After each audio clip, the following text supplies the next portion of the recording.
Hello, and welcome to Lore Watch, a roundtable freeform discussion about lore in your favorite media. I'm your host, Joe Perez, one of several lore-focused folks from Blizzard Watch, and I have got my stupendous Ultima-wielding compatriot, Matt Rossi. How you doing, Matt? What did you say I was wielding? Ultima. Oh, Ultima, okay. I thought you said some Ultima when I was like, the robot from Marvel? I haven't even seen that thing in like years. No, if you Final Fantasy's been on the brain. I've after like digging through like tons of cards and listen to our last Tavern Watch, folks. I have just had a ton of Final Fantasy on the brain. I just got done looking at Ultima Weapon, and I was just like, oh yeah, Rossi, he's kind of like my Ultima Weapon. We're gonna go with that. Aw. Well, friends, I don't believe you. Well, too bad. I said it. It's recorded for all posterity. You don't have a choice. All right. Yeah, I do have a choice to not believe it, man. You can't make me. Get in the comments. Let Matt know that he should believe us. Anyway, we're going to be answering your questions, my wonderful friends and listeners out there. If you have questions for this or any of our podcasts, be sure to send those in to podcast@blizzardwatch.com. Specify the show that it is for in the subject line, as well as any special pronunciation of your name. You can also hit us up on Discord. We have 2 channels set aside. We have the Q and Podcast Questions channel, which is open for everyone. And we also have the Patron Q and Podcast Questions, which, as the name would suggest, is a way of us saying thank you to our Patreon subscribers by giving them a place to put their stuff where we tend to look there first. And if you are so inclined, you can also send us messages on Patreon directly, and we will make sure that Liz gets them to us.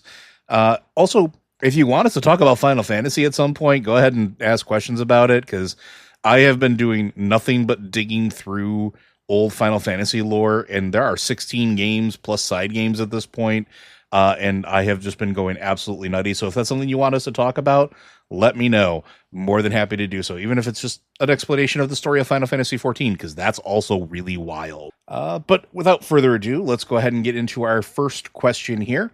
And this one comes from Vixalink, and it is Outlands slowly falling apart, or has it stabilized?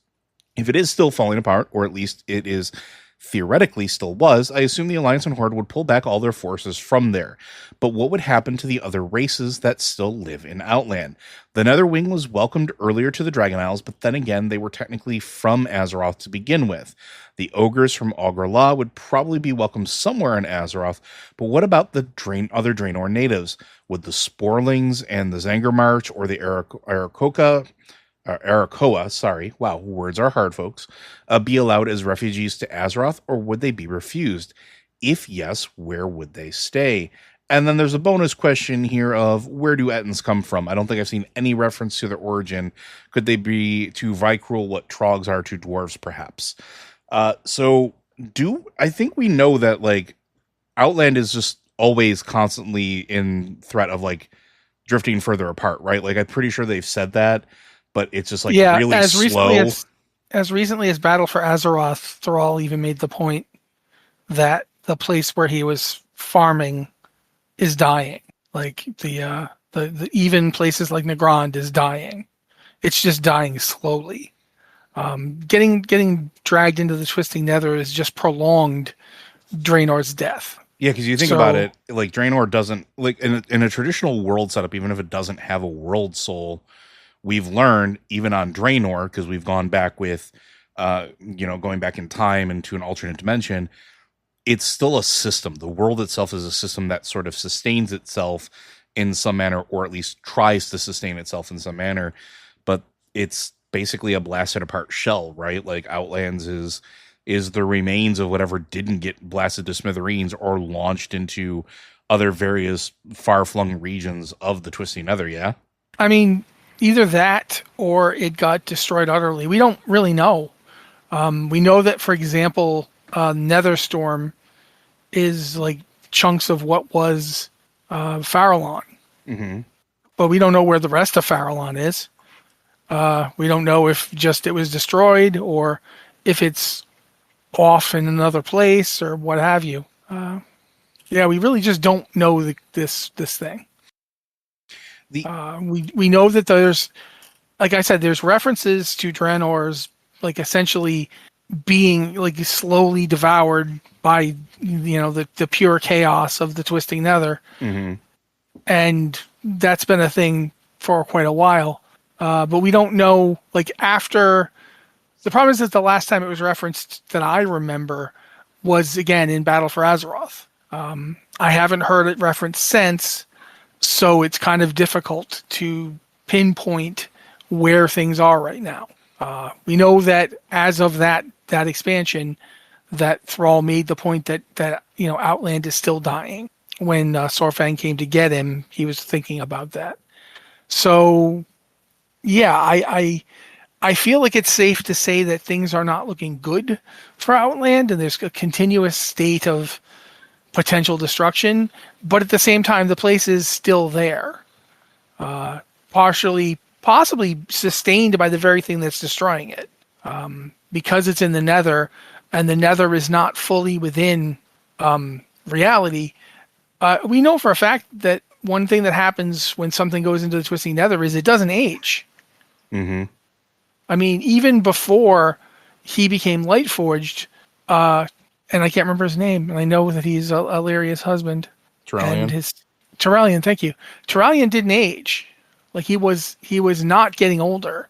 I don't even know if the being Lightforged is the thing that kept him alive for 1,000 years. It could just be the twisting Nether. So, with that happening, essentially, Outland is a chunk of Draenor that is dead but not dying, or dying but not dead. I don't know how. It's not undead exactly, but it's kind of in this place where it can't progress further. It can't become, like, you'll notice the water never runs out. Like, you'd think the water would run out when it's constantly running off the side of things and just falling forever into the twisting Nether, and yet it doesn't. Yeah, with no apparent origin, right? Like, that's the other thing too. The world is kind of feels like it's in stasis. But as to why that is, no idea. Yeah, and I think there's some other interesting bits with that too. Like, yeah, the world feels in stasis, or at least the best way I can put it too is, like, stasis is a kind of death, at least in terms of, like, what Thrall would view it as. So it's not, it's not at oppose with it, right? Because if life can't grow, then there's no cycle, which means that everything stays stagnant, which means your crops can't grow, your people can't live. It means wildlife can't reproduce, so you can't really farm, right? Your biological functions essentially just stop. So there is. Yeah, I think the amount that they do have is because the place is it's in two worlds.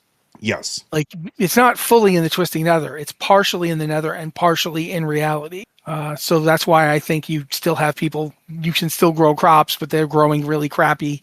You can still eat and live, but, Grey Mother Gaia, she's still alive, right? Yeah. Yeah. Even though you'd kind of expect her to be dead by now, she's still alive. She stayed alive for, keep in mind that by the time we went to Outland, it had been at least 10 years. Oh yeah, easily. Since the last time anyone had been there, and almost 20 something years since the first war of the orcs invading. So in that time, the Ord had left Draenor, then returned to Draenor, and the process of disintegration was already going on because of all the fel they were using. So yeah, I definitely think there's a story here in terms of what's exactly happening.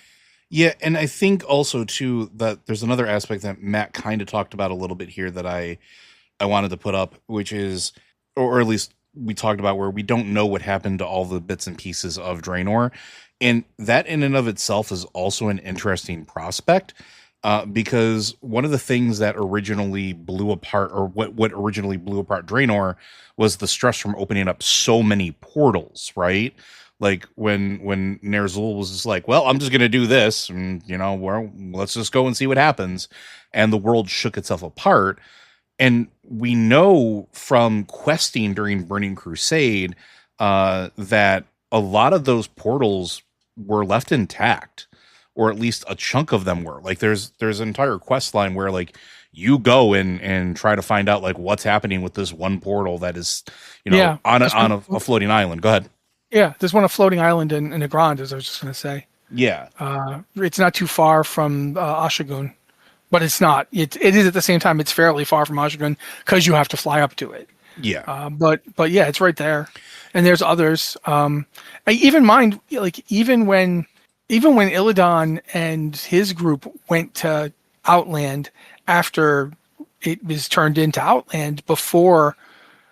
During like the events of Warcraft 3, they knew that the portals were wide open. That's how the Legion could invade. And the fact that the portals had to be open for the Legion to invade is another clue to the fact that the place is not fully within the Twisting Nether.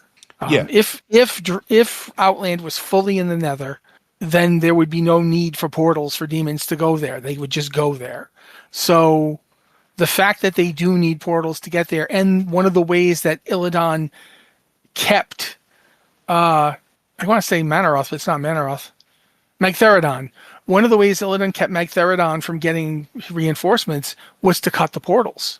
So the world is not fully within the Nether, and I find myself wondering if the rest of Draenor, in air quotes, is more in the Nether. Yeah, and I mean that could be something that we can investigate later, or we might investigate later. And the reason I say that is because of some of the content that's coming up. It might become relevant.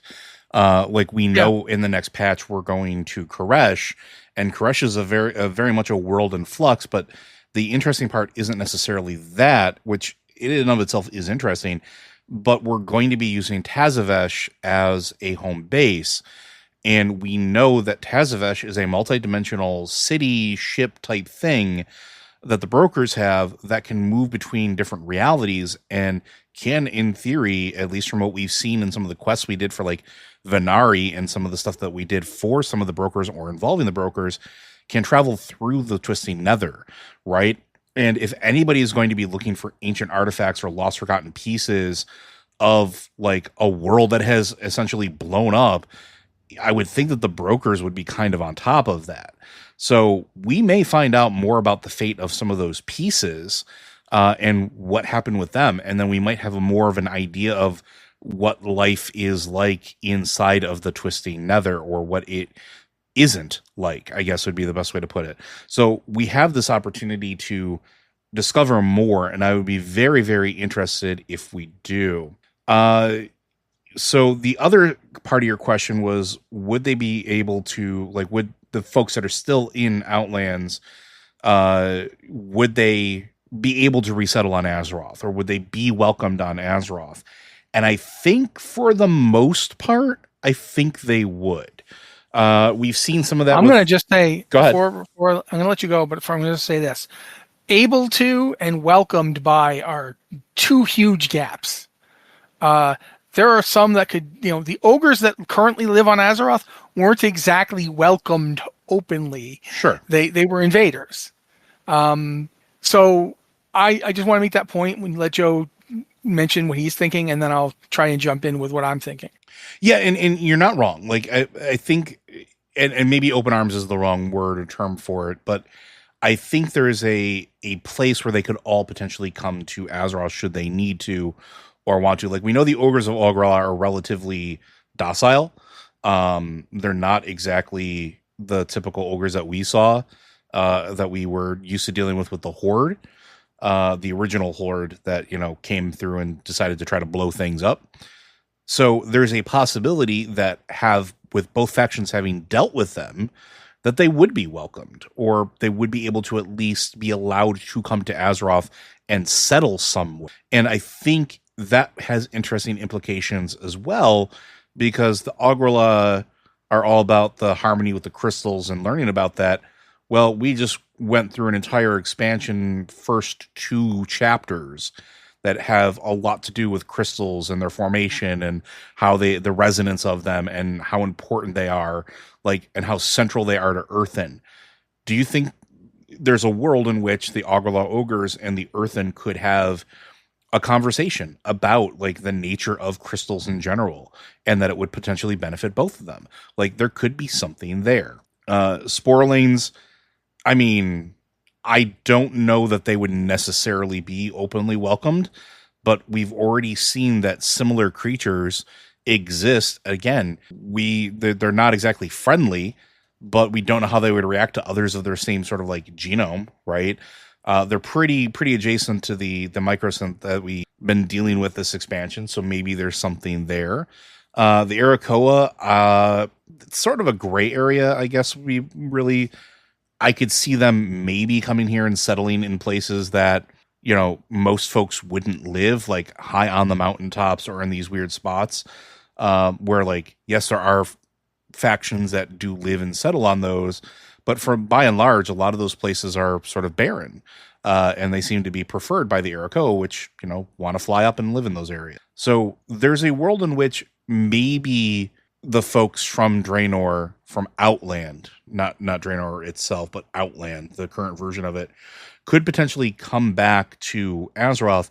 And the other thing that I want to point out too is Azeroth just got a whole lot bigger. And we've talked about this in the past where, like, when the game originally released, we had 2 continents. Since then, we have had multiple other continents added, discovered, whole, like, nations, you know, joining the map. And even now where we are, right, like between the Dragon Isles and now here, and then even going back to like Battle for Azeroth, these are places that didn't exist on the map. They are now there. We now know that they exist. And we know that there are more lands beyond that exist. We keep talking about the Arathi. So the world is infinitely large. And there's a possibility for any of these factions, any of these societies to potentially find a home on Azeroth, either in a place that is yet undiscovered or a place that exists and is uninhabited. And there's a possibility of it. And now I'm going to let Matt give his 2 cents. Well, first off, I'm going to point out that we just got done talking about those portals that ripped Draenor apart. They were open long enough for people to use them. They may have already done. There's a debate about, in fact, you asked about the Etins, and there's a debate about where they're from. Back when World of Warcraft had a magazine, Bran Bronzebeard said that he believed they were like an ancestral form of ogre. Mm-hmm. They're not. We've seen the ogre, you know, lineage at this point, and they're not in it. They do, however, look an awful lot like things that are in it. Does that mean, you know, are they parallel Titan influence?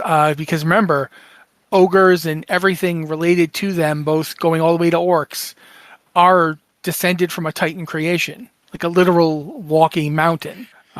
So in a way, they would have another thing to talk to the Earthen about, because ogres are essentially talking rocks. And you know who else is talking rocks? Earthen.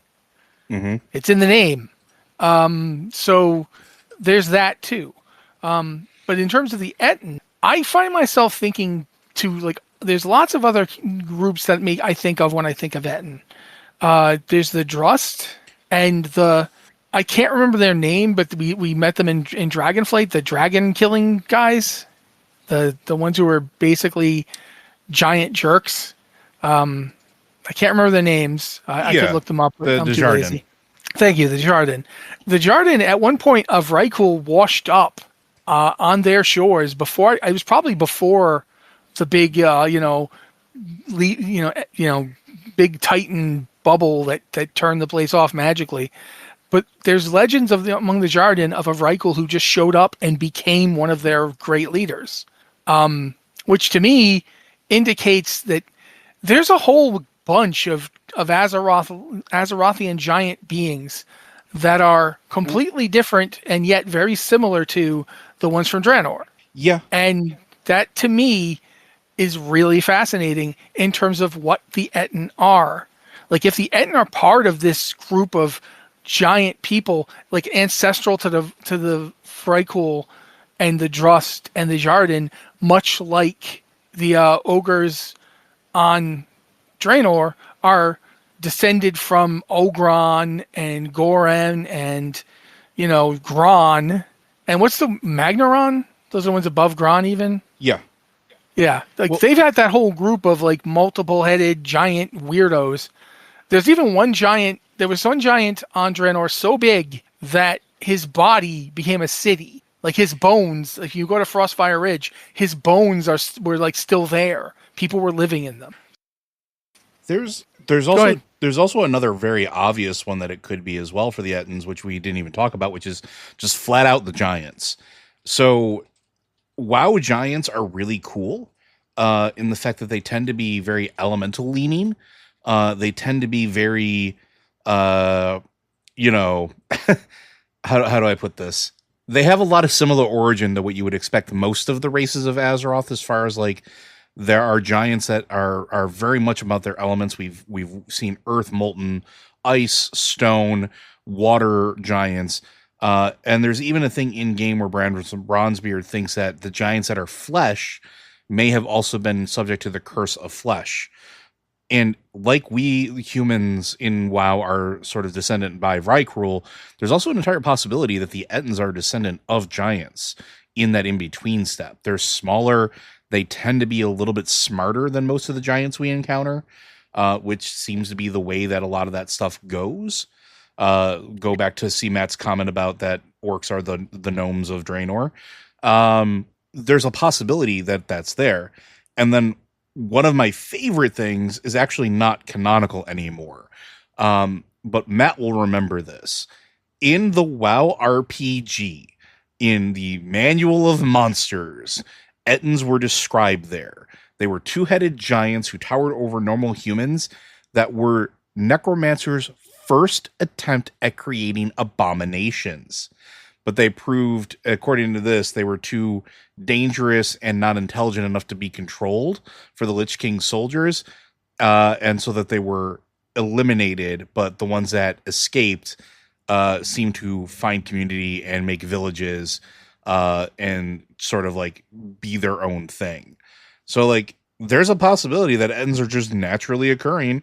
There's also a possibility that they're magical constructs still, even though again it's non-canonical, but it would be really funny if it was.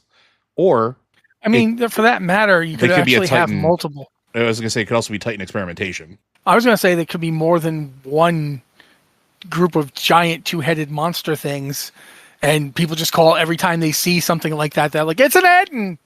Like, you know, it's... one of the things about the word Etin is it's a cognate of the word Jotun. Which is essentially giant anyway, right? For Norse? Yeah, it's Norse. It's the Norse word for giant. And the Jotun... One of the things that's really cool about the Jotun mythology is that they're not all giants, like in terms of size. Like Loki was full blood Jotun. Thor is half Jotun. Thor's mother is like an earth goddess who is of Jotun descent. There's like, you know, what's her name? Scotty? You know, she's Jotun. There's quite a few Jotun. The thing about the Jotun is they're not just big. Mm-hmm. They're not just giants. It's that they have a different philosophy and order to life. The Aesir are very clearly a very orderly group. I mean, for drunks who feast and fight all, you know, forever, and their greatest, you know, aspiration is to die well when the universe comes to an end. But still, they have a very rigorous approach to life. The Vanir are kind of like, nah, we're gonna go with the flow, but they're definitely not raw chaos. Whereas the Jotun absolutely are. They're just straight up, I might help you. I might, you know, make you drink half the ocean or attempt to pick up the Midgard serpent. And, you know, you don't even know you're doing it because of my illusions. They're just so good. And you'll notice his name, the Jotun doing that was named Utgard Loki. And there's an Utgard keep on Azeroth, and it's a Vrykul place. I think it would be interesting to me if we found out that there is a straight up progression between all those giants, and we've met some of them, like Hodir, mm-hmm. who was a Titan keeper. Hodin was a Titan keeper, like up there with Thorim and Loken, and even Odin, and yet he was a giant. Yeah. And not only was he a giant, a bunch of other giants are his direct descendants. Yeah. Like It's very possible. we talked about that when we get to Wintergrasp, right? Like Yeah, those are his children, essentially, the four that are set there to guard the archives. yeah.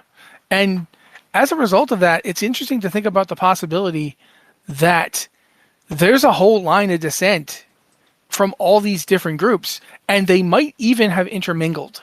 Well, and see, I like that because when you look at the Ettins too in general, like the reason I like the whole Descendant of Giants thing is because when you look at the Ettins, it feels like they take on sort of the aspects of where they settle, just like an elemental being would, right? So you have your forest Ettins, your stone Ettins, your ice Ettins, your hill Ettins, and they're all different. And even when you go into why can't I remember the name of the dungeon? The old Dark Iron Dwarf city. Oh, Blackrock Depths? Yeah, there we go. Not Blackrock Depths. The one where Alexstrasza was imprisoned. Wow. Well, anyway, regardless, one of the bosses you fight in there Grimbatal, thank you. One of the bosses you fight in there is an Etin that has control over elemental fire, right? The Forge Master, and he's smart enough to know how to forge weapons, and like it's interesting to me that they are capable, like dragons, of adapting to whatever element they are near. So, yeah, if and it's giants also were able to interesting do that, why couldn't they? Sorry, go ahead. I just also want to make a point really fast that you can find Ettins in the Eastern Kingdoms. Mm-hmm. You can find them in on High Mountain in the Broken Isles. Yeah, and you can find them in Kultiris and Suramar. They're also in Suramar. Yeah, so Ettins a pretty wide range, and that to me, especially being in the Broken Isles, that to me implies that they have been on Azeroth for a lot longer than ogres. Mm-hmm. And the fact that they're in those regions that they're in, to me, makes it seem very likely. I mean, if you're in the Broken Isles, you are basically just a hop, skip, and a jump away from Northrend. To the point where the storm peaks in Northrend and what's the Storm Mountains or whatever there is, the one on the Broken Isles are very similar places. And the Vrykul Lord that comes to Odin's Halls of Valor trying to get Odin to empower him is not that different from anything we'd see in, when we go to Utgard Keep. So I feel like you could probably make a line of descent, and I think that you'd see that the Vrykul, the Drust, and the Jaredin are also reflecting what Joe just talked about in terms of elements and embodiment. Mm-hmm. And the Iron Vrykul are clearly, they're very similar to the Mogu. The Mogu basically went back and re-stoned themselves. The Iron Vrykul are the result of changing the Forge of Creation so it doesn't, it makes iron people to try and slow down the Curse of Flesh, which turned out to not really work because the Forge of Creation is where the Curse of Flesh was. And that, to me, I've always believed that the Curse of Flesh is likely something that is deliberately engineered, and just what the old gods discovered was how to activate it. Because it just feels too much like what they say in the Discs of Norgannon when you find them in Uldaman. And remember, the Uldaman Discs of Norgannon are supposed to be the ones that were unaltered by Loken. And in those discs, it says that they create servitors out of the stone and elements of the planet, but those servitors will eventually be assimilated by the planet. So it's possible that the Ettins are just the first ones, the first giants to start fleshing, and they're kind of an offshoot of the Curse of Flesh affecting giants, especially if it's affecting giants that are of mixed descent, because then it would make sense that they'd manifest the two heads, because it's trying to manifest, the two natures of the entity, which is very similar to ogres with two heads. The ogres that have two heads, they're a rare subtype of ogre, but they're not some kind of deviation from ogreness. They're something that happened, and the Ettins do it too. And it might very well be because when you take an elemental being that has more than one element inside of it, you have to let both of those essences have a place to reside. I feel like there's a lot you could do with this, and I would like to see more about it in terms of, what's the difference between Azerothian and Draenish giants? Are there giants in other worlds, like the world that that one warrior, Elun's warrior there, the Night Warrior? I can't remember his name, but God, I'm old.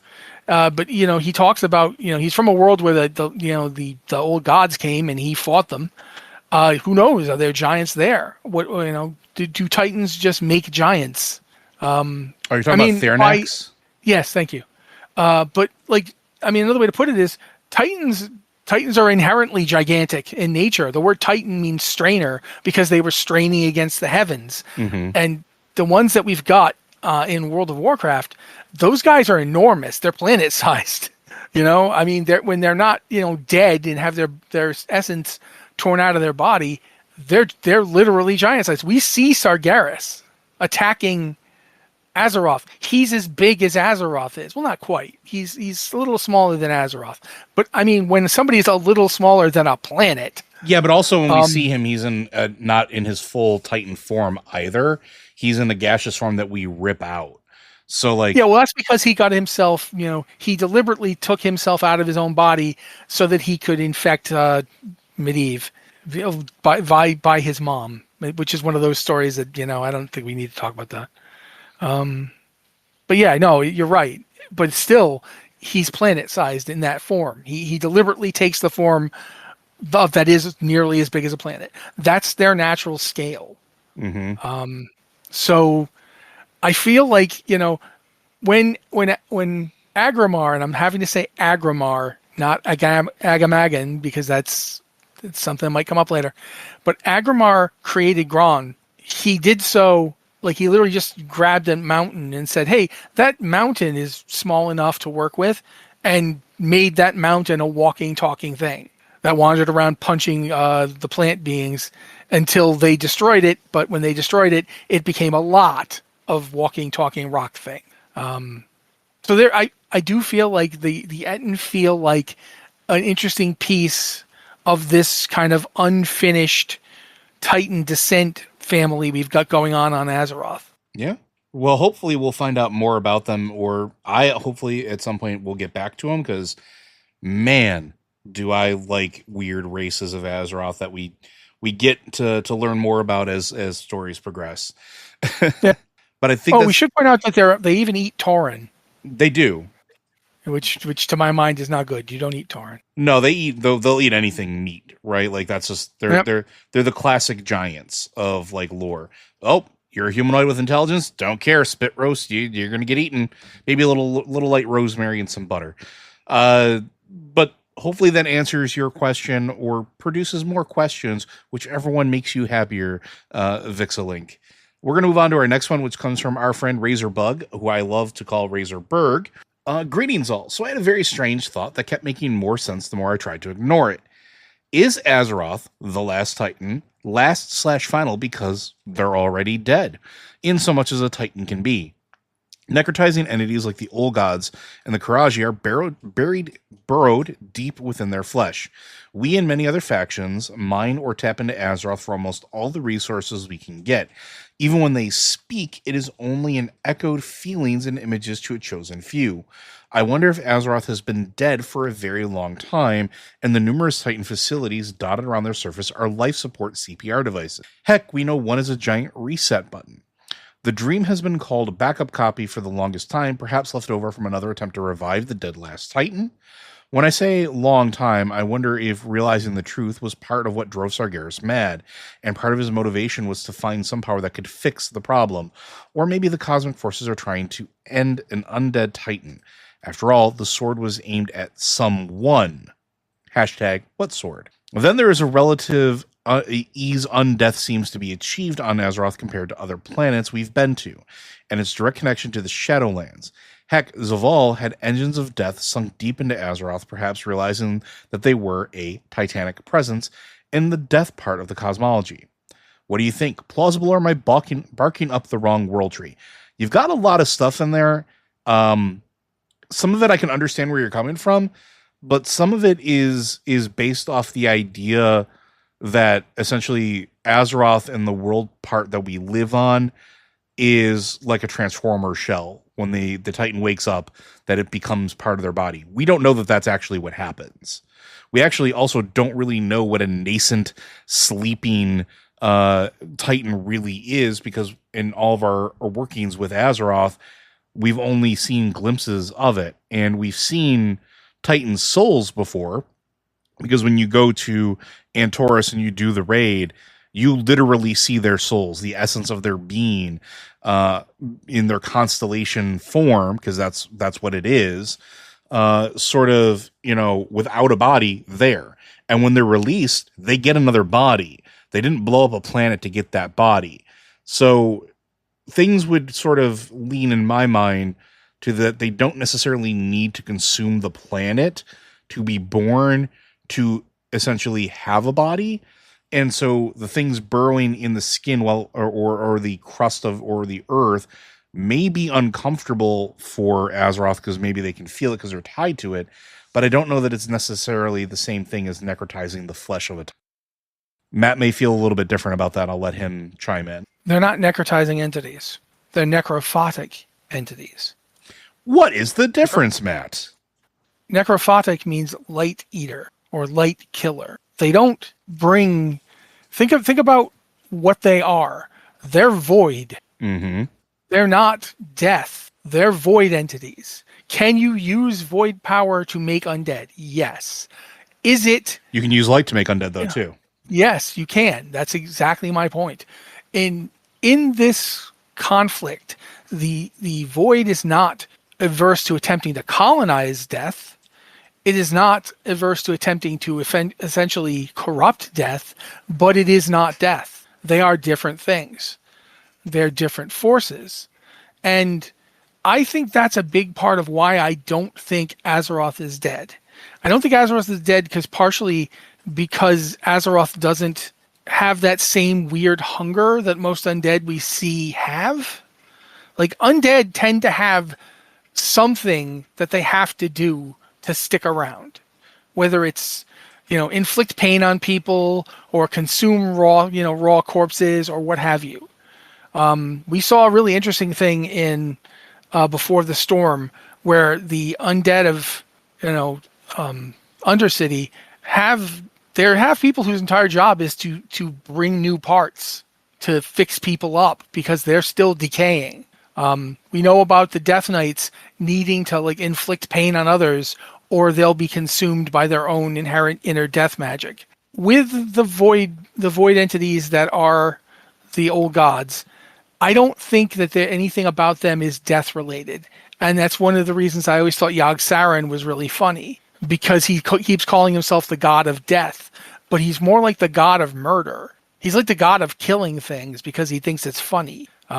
He's cruel and savage and, very hard to comprehend for those of us who are not old gods. But you'll notice he doesn't do a lot with undead. Like, he doesn't have a bunch of undead servants. He just has himself. Like, the fact that the Lich King is making magical armor and weapons out of his blood certainly is interesting, but it's not necessarily related to undeath, because there's really no undeath aspect to Yogg-Saron.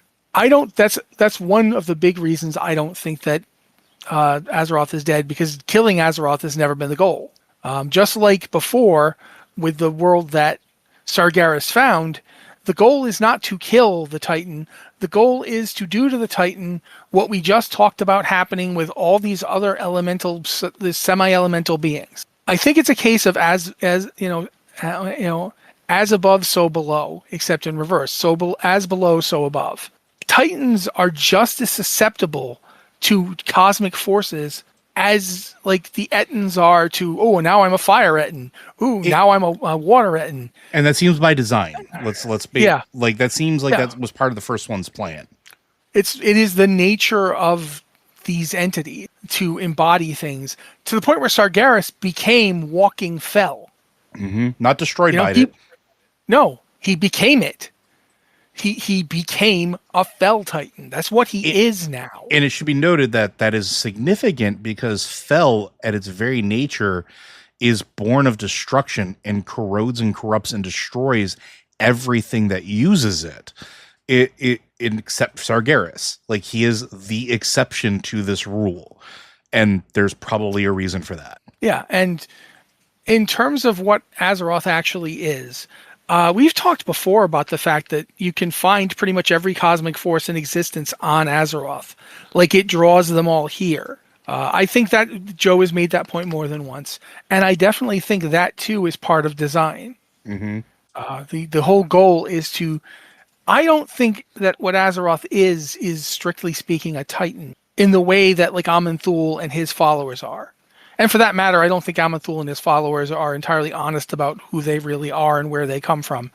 I think ENR, for instance, is very definitely influenced by the Emerald Dream, and Agamar is, what? I was going to say in planar, we've talked about this before too. Each of the Titans embodying a very specific element or planar cosmology influence is not a mistake. I think it also is by design.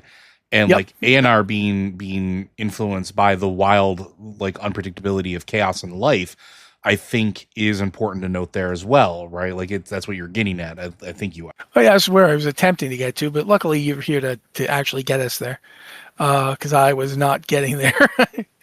Yeah, I definitely think there's a malleability to these entities. And I think that means there's a malleability to all the Titans creations, which we've seen, like, Storm Vrykul, Iron Vrykul, Big Jerk Vrykul. That one's not so much a cosmic force. It's just he's a jerk. But still, I mean, there's a lot of different Vrykul. But look what happened to Odin. Mm-hmm. Odin fought Ragnaros. Ragnaros grabbed his face and burned it, and it's still burning. That beard is raw fire. But that means that he changed to produce raw fire. He didn't used to have a big cloud of fire coming down off of his face. When Ragnaros burned him, he took that into himself and began producing flame all the time from his face. And I hate that that's very metal, because I don't like Odin, and I don't like to give him credit. But still, you can't deny the metal of it. You got to give up the beard made of fire. Okay, yeah, fine. I'll give you that one, Odin, you jerk. But yeah, no, there's a ton of things about it that I think are important when talking about what Azeroth actually is.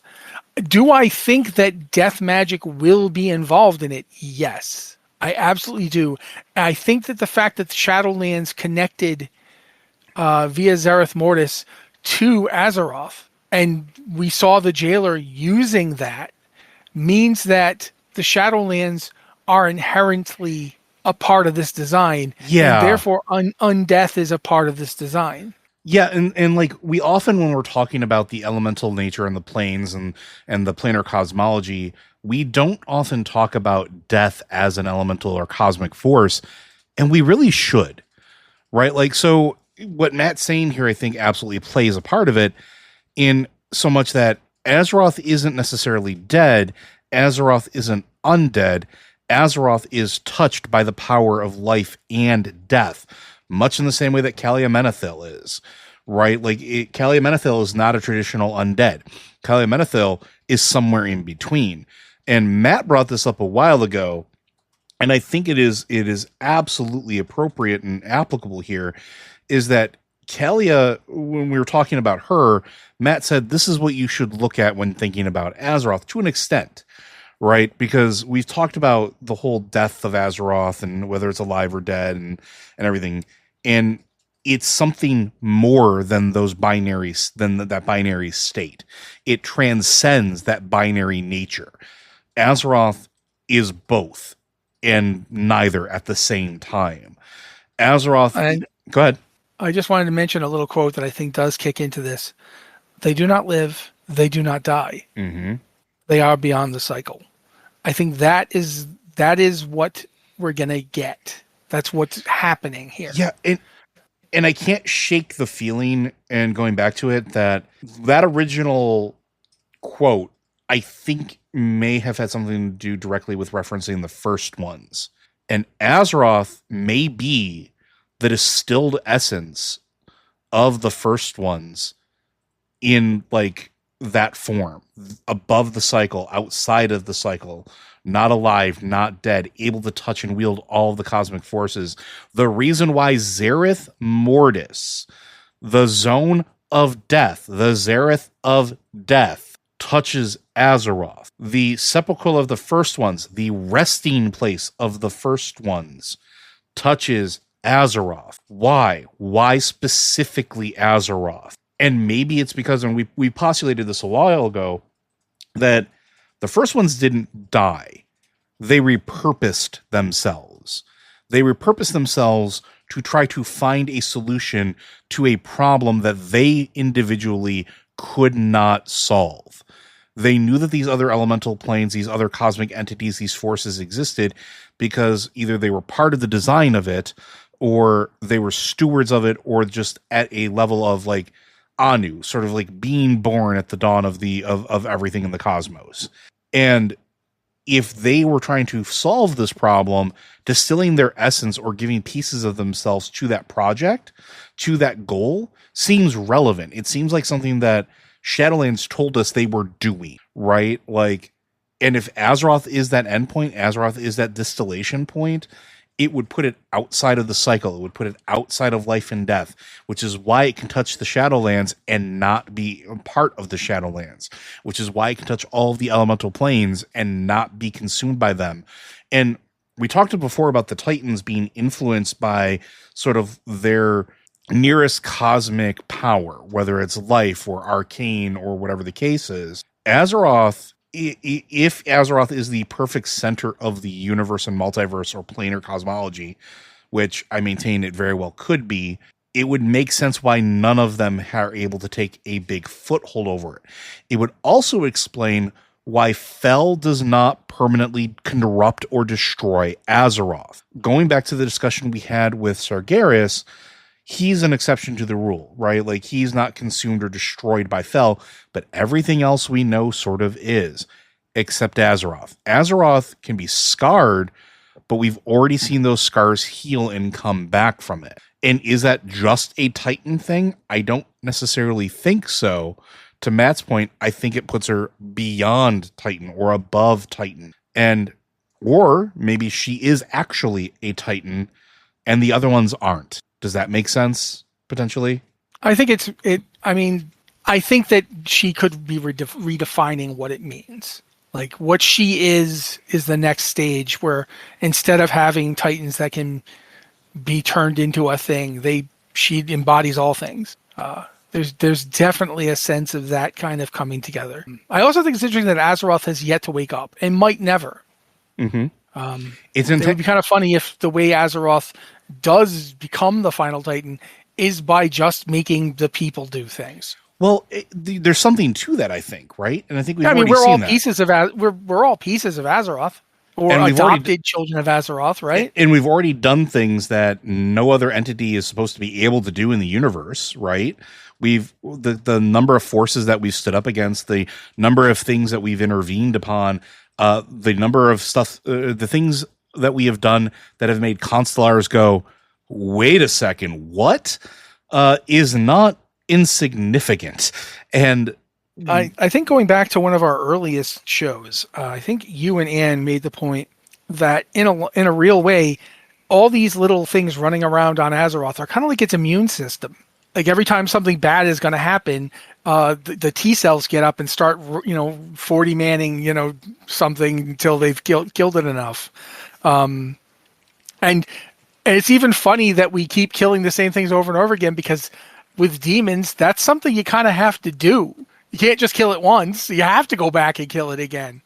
So yeah, I think there's a certain amount of that that's canonical at this point, even if it's never really addressed. But I mean, Algalon mentions it. Mm-hmm. You defy cosmically calculated odds. To a degree, part of the problem here is that the Titans, or at least Amanthul, can't grasp anything he can't predict. If it isn't, if he can't just work it out with his equations, he can't grasp it. Whereas we can defy things we know should kill us. We're going to try anyway because, why not? You got anything better to do?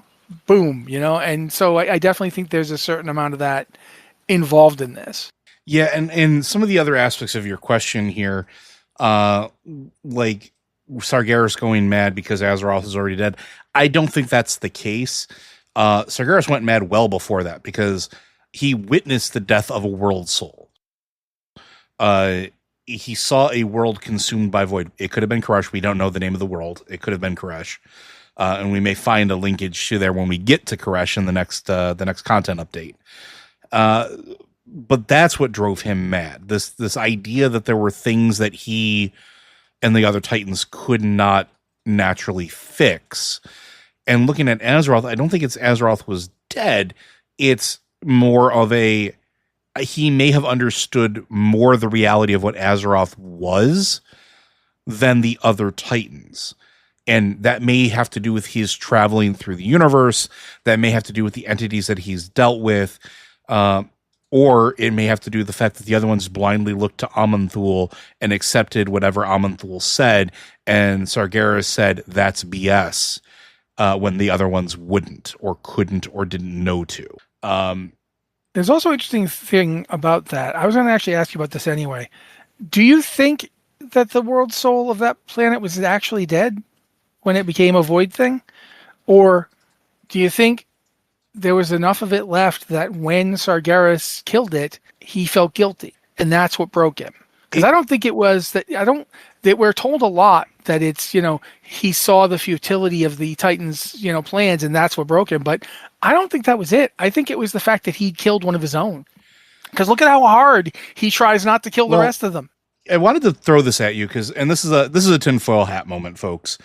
I've thought about this, and I'm not saying that there's anything that leans this way, but what if Sargeras didn't kill the world soul, didn't destroy it, but made it something far worse by doing whatever he did? Because Titan souls don't seem to die. They don't seem to be able to pass in a traditional sense, with the exception of our wonderful friend on Antorus. Argus. Argus, right? So when Argus dies, he was sent there, but he shouldn't have. He shouldn't have been able to. That is sort of like a key in here. What if what Sargeras did is the reason that Dementius is existing? That whatever aspect of void infection was happening would have been saved or staved off, but what he did enabled it to take full control. And that's what birthed Dementius, because nobody knows where Dementius really came from, aside from it's a void entity. The Ethereals don't even know where it came from, or how the Void Lord found Koresh, or why it was there. And it seems to have a lot of the hallmarks of a titanic being or an entity of that sort of very nature. It very much seems like a void titan to me in almost every aspect, including the fact that when we fight the Void Lord Dementius, and I'm air quoting that very heavily, it's an aspect of it. It is not the full thing. The same thing Sargeras did. The same thing the other Titans have done multiple times. So what if that's what drove him mad? Not necessarily that he killed a world soul, but he created his own worst enemy, something he was supposed to be fighting against, and gave it something so much more powerful, which is why he's so invested in Azeroth, so invested in keeping Azeroth from, and I'm going to air quote, falling to the void, because he's seen what that can do already. My 2 cents. And again, it's an interesting theory. It just caused me to have a different one, and I don't have time to really elucidate it. But what if killing the Titan when Titans aren't supposed to die started the process that led to the Devourers showing up? Like a beacon going off in the night. Or a flaw. You create a rip in the fabric of existence, and it's a rip. Keep in mind, all of creation as it currently stands is a tapestry of sorts, woven by the first ones, right? Mm-hmm. And you go along and you just rip the damn thing. Now it is a big hole in the thing. That's not it's not like a void. Voids can exist in tapestries. There's like, this is this area here that's got nothing in it. But now you've ripped the fabric of it. Now that thing is not part of the tapestry, but it's ruining the tapestry.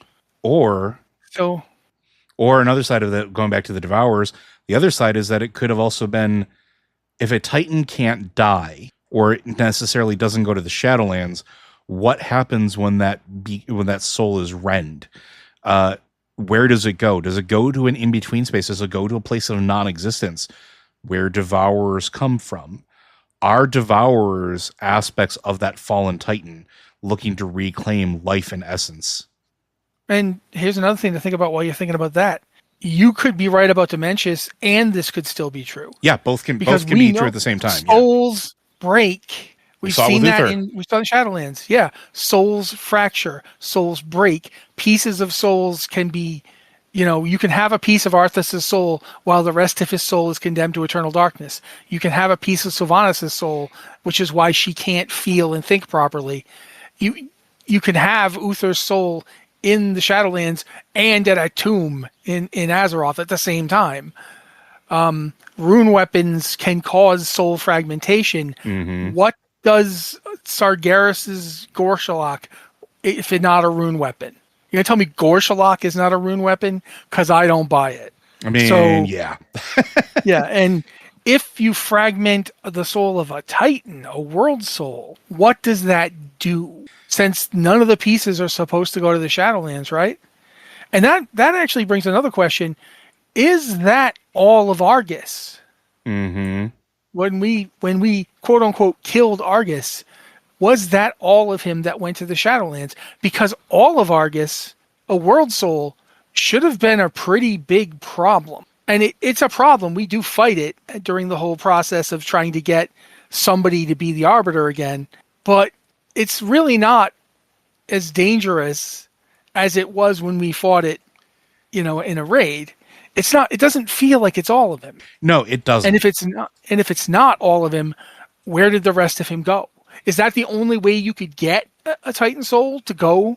And it's like a sieve almost, right? Like, is it something that Yeah. only certain things of certain size can pass through it? And is that what happened with the fragmentation of Argus's soul?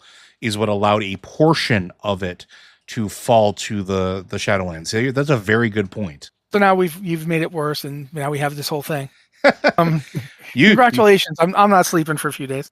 You say made it worse. I say Razorbug made it better, because that's a whole bunch of tinfoil hat theories that I would not be surprised if some other lore content talkers will be picking up in the near future. I see you, Taliesin and Evitel. But I think we're going to go ahead and call it there. Friends, I do want to thank you for joining us. Again, Blizzard Watch is made possible due to the generous contributions at patreon.com/BlizzardWatch. Your continued support means that this podcast site and community is able to thrive and grow. Blizzard Watch supporters enjoy exclusive benefits like early access to our podcast, a better chance at having your question answered on our podcast with a Q&A ads-free site experience. If you have questions for this or any of our podcasts, be sure to send those into podcast@blizzardwatch.com. Specify the show that it is for in the subject line, as well as any special pronunciation of your name. Again, thank you, Razorbug. If you want to hit us up on Discord, we have 2 channels set aside. We have the Q and Podcast Questions channel open to everybody. Same rules apply.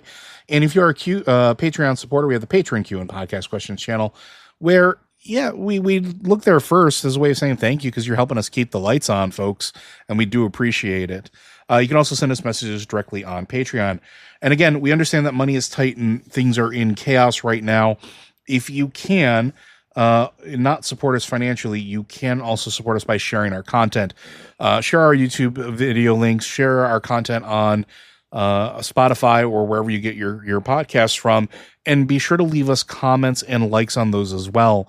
Those do matter in the algorithm of those platforms and helps other people find our stuff, because it improves discoverability of our content. And that can help just as much as giving us a couple dollars every month. But with that, folks, we'll see you next week.